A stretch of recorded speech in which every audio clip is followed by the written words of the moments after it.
I retired on a Tuesday in late September, and by Friday I'd already reorganized the garage twice. My wife, Margaret, laughed at me from the kitchen doorway, holding her coffee with both hands the way she always does when she's about to say something she finds genuinely funny. "Robert Hayes," she said, "you are going to drive yourself absolutely crazy." She wasn't wrong. 32 years as a structural engineer with the provincial government will do that to a man. You spend 3 decades making sure bridges don't fall down, and suddenly nobody needs you to calculate load tolerances anymore. The quiet felt strange, foreign, but we had a plan. We always had a plan. The cabin on Morrison Lake had been ours for 11 years. We'd bought it the summer our youngest, Claire, finished university, a beat-up old place with a leaking roof and a dock that listed hard to the left. Margaret and I had spent 2 full summers fixing it up ourselves, mostly on weekends, mostly arguing about whether the kitchen window should face east or south. We compromised. It faces southeast. That's what 38 years of marriage looks like, 2 people who've learned which battles matter and which ones don't. The plan was simple. Margaret would finish her last semester teaching at the elementary school in December, and then we'd spend real time at Morrison Lake, not just long weekends, actual months. We'd canoe in the mornings. She'd finally build the garden she'd been sketching in notebooks for years. I'd fix the boathouse roof, which had needed attention since the ice storm 3 springs ago. Our son Daniel and his wife lived 40 minutes away in the city, close enough to visit, far enough to breathe. Our daughter Claire was out in Halifax with her husband and our 2 grandchildren, 8-year-old Theo and 6-year-old Rosie. They'd come for summers. The kids would learn to fish off that dock. It was a good plan. I want you to hold that image for a moment, because what I'm about to tell you will make a lot more sense if you understand how much that plan meant to us. Not the cabin itself. We aren't people who attach ourselves to things. It was what the cabin represented. The reward at the end of a long road. The place where we'd finally have time for each other. I drove up to Morrison Lake on a Friday afternoon in early October, the weekend before Thanksgiving. I wasn't supposed to be there until Saturday. Margaret had gone up Thursday to open the place, air it out, get the heat going before the holiday. Our son Daniel and his wife Renata were joining us Saturday evening. That was the plan. I left a day early because I'd finished everything I needed to finish. Simple as that. I didn't call ahead. Margaret doesn't always get cell reception up there, and I figured I'd just surprise her. Maybe help with whatever she was still unpacking. I turned onto the gravel road that leads down to the property around 4 in the afternoon. The maples were at their full October color, that deep red-orange that makes you feel like the world is briefly on fire in the best possible way. I remember thinking it was a perfect day. I remember that specifically because of what happened next. I parked behind Margaret's car and noticed a second vehicle I didn't recognize, a newer silver SUV, parked close to the cabin's side door. I assumed it was a neighbor stopping by. The Kellermans up the road sometimes checked in on the place when we weren't there. I came in through the back door, the one off the kitchen, the way I always do. The kitchen was empty. The coffee maker was on. There were 2 mugs on the counter, both used. And then I heard Margaret. She was crying, not the soft kind of crying you do when a movie catches you off guard.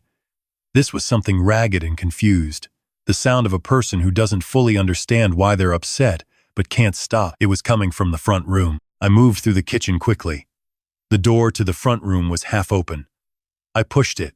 Margaret was sitting in the armchair by the window, the one with the view of the lake, and she was clutching the armrests like she was trying to hold herself in place. Her face was flushed. Her eyes, when she looked up at me, took a moment too long to focus. Sitting across from her, in the chair I usually take, was a man I had never seen before in my life. He was somewhere in his mid-40s, wearing a fleece vest over a collared shirt, with a kind of easy practice smile that immediately put every instinct I have on high alert. He had a leather portfolio on his knee and a business card already extended toward me before I'd taken 3 steps into the room. "Mr. Hayes," he said. "Perfect timing. I'm Graham Aldrich. Your son asked me to come out and have a conversation with you and your wife about some options you might want to consider." I didn't take the card. I looked at Margaret. "Are you all right?" She pressed her fingers to her temple. I have a headache. I've had it since this morning." "I don't, Robert. I don't entirely remember." She stopped, shook her head slowly. Something cold settled in my chest. What options? I said. I wasn't talking to her anymore. Graham Aldrich kept the smile in place. He was good at that. Your son Daniel has been doing some thinking about the family's long-term situation, the cabin, the property in the city, your retirement finances. He feels, and I think if you hear me out, you'll agree that there are some smart moves to make now, while everything is in order. A formal property management structure, some consolidated asset planning. He opened the portfolio. There were documents inside. Several pages, already tabbed with little yellow stickers at the signature lines. I looked at the documents. I looked at my wife, who was blinking slowly and pressing her fingers harder against her temple. I looked at the 2 coffee mugs in the kitchen. How long have you been here? I said. About 2 hours. Your wife was kind enough to get out of my house. The smile flickered for the first time. Mr. Hayes, I understand this feels sudden, but if you just... I understand exactly what this is, I said. And I'm asking you to leave. Right now, before I call the Ontario Provincial Police and tell them there's a stranger in my home who gave my wife something that made her unable to remember the last several hours. He stood up. The portfolio closed. The smile was completely gone now, replaced by something more carefully neutral, the expression of a man recalculating. Nothing was given to anyone, he said. Your wife made her own coffee. Then she won't mind if I have that mug tested, I said. He left. I stood at the window and watched the silver SUV back out too quickly, throwing gravel. Then I sat down next to Margaret and took her hand, and didn't say anything for a long time. She told me what she remembered, which wasn't much. She'd been unpacking in the afternoon when Graham Aldrich knocked on the door. He'd introduced himself as a financial advisor working with Daniel. Said Daniel had arranged for him to come out and go through some paperwork before the weekend. He'd been perfectly pleasant. She'd made coffee. And then gaps. She remembered sitting in the chair. She remembered the documents on his knee. She didn't remember agreeing to anything, but she wasn't certain she hadn't. I called Daniel. He picked up on the second ring, which told me he'd been expecting my call. Dad. Hey. Who is Graham Aldrich? A pause. Not a surprised pause. The other kind. He's just someone I asked to go over some financial stuff with you guys. It's not a big deal. I just thought, Daniel. I kept my voice very level. Your mother doesn't remember the last 2 hours clearly. There are documents at my kitchen table with signature tabs on them that I have never seen before, and a man I've never met was sitting in my front room alone with your mother. I let that land. I'm going to ask you one time. What is in those documents? Another pause. Longer. It's just asset management stuff, Dad. You're both getting older, and I just thought it made sense to have a proper plan in place before what? He didn't answer. I'll call you tomorrow, I said, after I've read every page of what your friend left behind. I sat at the kitchen table that night after Margaret had gone to bed. She slept hard, which worried me, though by morning she was clearer, and I read through every document in that portfolio. Graham Aldrich had apparently forgotten to take it with him in his hurry to leave. What I found took me a long time to process. The first document was a request to transfer the Morrison Lake property into a numbered company, a corporation I had never heard of, with Daniel listed as the sole director. The second was a limited power of attorney, already partially filled out in Margaret's name, granting Daniel authority over our joint financial accounts in the event of incapacity. The third was something that had been drafted to look like a medical assessment, a letter on clinic letterhead suggesting that Margaret had shown signs of early cognitive concerns and might benefit from assisted decision-making support. I read that last one 3 times. Margaret had taught grade 3 and 4 children for 29 years. She'd organized her classroom the way a general organizes a campaign. She finished the Globe and Mail crossword every morning before school. She had remembered every one of our grandchildren's allergies. Every parent-teacher commitment. Early cognitive concerns. I set the documents down on the table and looked out at the lake for a while. The moon was up. The water was very still. I thought about who I needed to call. I hadn't spoken to my old colleague Frank Bellamy in almost a year. Frank had retired from the provincial government 2 years before me, and had spent that time consulting for a law firm in Ottawa that specialized in estate disputes. Not because he'd planned to, it was his son-in-law's firm, and they'd asked him to review engineering elements of some property cases. But Frank knew people, and Frank, more than almost anyone I knew, understood the particular mechanics of what gets done to older people by the people who are supposed to love them. I called him the next morning before anyone else was up. He listened without interrupting. When I finished, he was quiet for a moment. The medical letter, he said. Was it signed? There's a signature. I don't recognize the name. Can you photograph it and send it to me? Already done. Another pause. Robert, that letter is the piece that concerns me most. If someone used a fraudulent medical assessment to support a power of attorney application in Ontario, that is not a civil matter. That's criminal.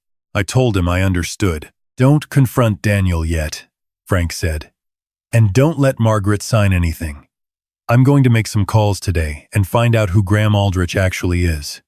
Give me until tonight. I spent Thanksgiving weekend at the cabin in a state of suspension. Daniel and Renata arrived Saturday evening as planned. Daniel was carefully normal, the performance of a person who has decided that nothing unusual is happening and is betting you'll follow his lead.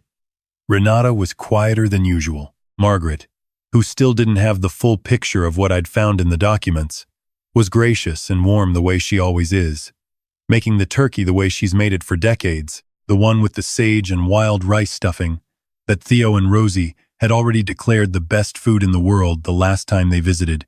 I watched my son across the dinner table. He looked older than I remembered, tired in a way that wasn't just physical. I wondered when it had started the calculation, the rationalizing. The moment he'd decided that what his parents had built was something he was entitled to manage on their behalf. I wondered if I'd missed something, if there was a version of this I could have prevented. But I also thought about Margaret in that armchair, the gaps in her memory, the documents with the signature tabs, and I pushed the other thoughts aside. Frank called Sunday morning. Graham Aldrich, it turned out, was not a licensed financial advisor. He held no registration with the Financial Services Regulatory Authority of Ontario. The clinic letterhead on the medical assessment letter belonged to a practice whose supervising physician had retired 14 months ago and whose business registration had since lapsed. The letter had been printed on paper that anyone could purchase, with a logo anyone could copy. The numbered company listing Daniel as director had been incorporated 6 weeks earlier. Robert, Frank said, you need to speak to a lawyer today, not tomorrow. Today. I called a firm in Ottawa that a colleague had used 3 years ago for an estate matter. A junior partner named Miss Okafor picked up, and I told her everything I'd told Frank. She asked me to email her photographs of all the documents. She called me back within the hour. Do not allow your wife to sign anything, she said. Do not discuss the documents with your son until we have reviewed everything and determined what exposure exists. And I want you to understand if this medical letter is what it appears to be, and if it was used to support or prepare these other documents, you are looking at potential fraud, forgery, and possibly elder financial abuse under the criminal code. She said it the way professionals say hard things clearly, without softening it for your comfort. I thanked her and sat very still in the boathouse for a long time after I hung up. The thing about a long marriage is that you develop a shorthand. Margaret knew something was wrong the way she always knows, not from anything I said, but from the particular quality of my silence. That evening, after Daniel and Renata had gone to bed, she sat down across from me at the kitchen table and folded her hands and waited. So I told her. I showed her the documents. I told her what Frank had found. I told her what Miss Okafor had said. She read everything carefully and without interruption. When she was done, she set the papers down and looked out at the lake, the same view I'd been looking at for 2 days. He needed money, she said finally. That's what this is. Daniel has needed money for a long time and hasn't told us. I asked her how she knew. She gave me the particular look she's been giving me for 38 years when she feels I've missed something obvious. Because he stopped asking us for help 3 years ago, she said, Daniel used to come to us when he was in trouble, and then he stopped. Completely. That was the sign. I hadn't seen it. She had. We talked until 2 a.m. We talked about how to handle the next few days, about what we owed Daniel as his parents, and what we would not allow to happen to ourselves as adults, who had spent their whole lives building something, about the grandchildren, and what any of this would mean for them, about Renata, who may or may not have known the full scope of what her husband had planned. We decided we would not let Daniel leave Morrison Lake without a conversation. Sunday after breakfast, the last morning of the long weekend, I asked Daniel to come down to the dock with me. The morning was gray and still, with that particular October cold that settles into the air right before the first frost. The lake was flat as glass. He came without argument. That told me something too. We stood on the dock for a moment looking out at the water. Then I told him what I knew. All of it. The numbered company. The false advisor. The fabricated medical letter. Frank's research. Miss Okafor. He didn't deny any of it. That was the part I hadn't expected. He sat down on the dock bench and put his hands on his knees and stared at the boards beneath his feet. I owe about $140,000, he said. Business debts. I've been trying to manage it for 2 years, and I've been making it worse. He said it the way people say things when they've been carrying them for so long that even exposure feels like relief. I sat down beside him. Daniel, I said, what you planned the documents, the letter, what that man was doing with your mother that was fraud. That is not a misunderstanding. That is not something we can quietly put aside. He nodded. He was looking at the water. But you are my son, I said, and that means you are going to have to come to us eventually anyway, because that is what this family does. We come to each other. He looked at me then. For the first time in the conversation, his face changed, the careful control dropped, and underneath it was the face of someone who had been genuinely, thoroughly frightened for a long time. I didn't know how to tell you, he said. I know, I said. We sat on that dock for a long time. What happened after was neither simple nor fast. Miss Okafor reviewed everything and confirmed that Graham Aldrich had been retained by Daniel through an informal arrangement paid in cash, no formal contract, and had no legitimate credentials. She filed a complaint with the FSRA. The fabricated medical letter was reported to the Ontario College of Physicians and Surgeons, who confirmed the physician named on the letterhead had never issued such a document. The matter was referred to the OPP Financial Crimes Unit, who opened an investigation into Aldrich specifically. Daniel was interviewed. He cooperated fully. We did not press charges against our son. That was a decision Margaret and I made together, slowly, and not without difficulty. Miss Okafor made sure we understood what cooperating meant and what we were waiving. We understood. We also engaged a family mediator, something the lawyer had suggested, and that turned out to be one of the better decisions we made through all of it. The 4 of us, Daniel, Renata, Margaret, and I, sat in a room in Ottawa on a Wednesday afternoon in November and said things that needed to be said. Renata had known some of it. Not the documents, not Aldrich, but she had known about the debt, and she had been afraid, and she had made the choice to let Daniel handle it his way. She said that sitting in the mediator's office with her hands in her lap, not making excuses, just saying it plainly. I respected her for that. The debt itself was addressed through a formal loan agreement, drawn up by Miss Okafor, money we could manage to help with, given to our son through a documented, legally structured arrangement that protected everyone involved. Not a gift. A loan, with terms. Margaret's idea. Practical and fair. The way she always is. Daniel sold the numbered company. It had never held any assets. Dissolving it cost him more than it had ever been worth. We updated our own legal documents, wills, powers of attorney, a clear record of our intentions through Miss Okafor's firm in November. Margaret handled most of the logistics. She brought the completed binder home and set it on the kitchen table and said, "Now nobody can say they don't know what we want." I laughed for the first time in a long time. Thanksgiving had been ruined, but there's a long winter between October and the following summer, and by Canada Day weekend, Theo and Rosie were on the Morrison Lake dock with their fishing rods, and Rosie caught her first sunfish and shrieked loud enough to wake everyone in a 2-kilometer radius. And Theo told her seriously that you're supposed to be quiet when you're fishing, and Margaret was laughing so hard she had to sit down. I stood at the end of the dock and watched the sun hit the water. The cabin was still ours. The plan was still intact. A little weathered, a little changed like any structure that's been through a hard season. But sound. Still sound.